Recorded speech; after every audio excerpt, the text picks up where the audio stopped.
প্রায় ২০০ বছর আগে ভারতে অ্যালোপ্যাথিক চিকিৎসা পরিষেবা প্রায় ছিল না, থাকলেও ছিল অত্যন্ত বিরল।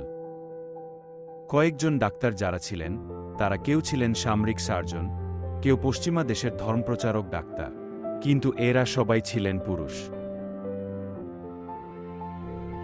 সামাজিক কুসংস্কারের কারণে ভারতে পরিস্থিতি আরও খারাপ ছিল।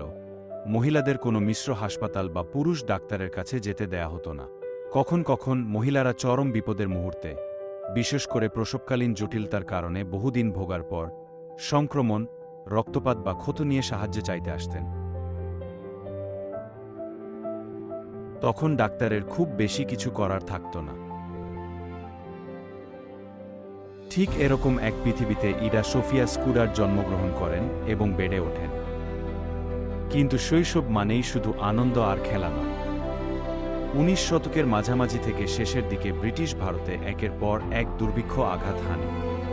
ক্ষুধা এবং চিকিৎসার অভাবে লক্ষ লক্ষ মানুষ মারা যায়। ২০ বছর বয়সে ইডার নিজের জীবন সম্পর্কে নিজস্ব একটা ধারণা ছিল।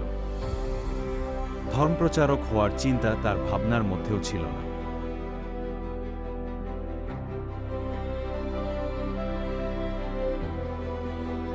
তিনি অন্য যে কোনো মার্কিন মহিলার মতোই জীবনযাপন করতে চেয়েছিলেন।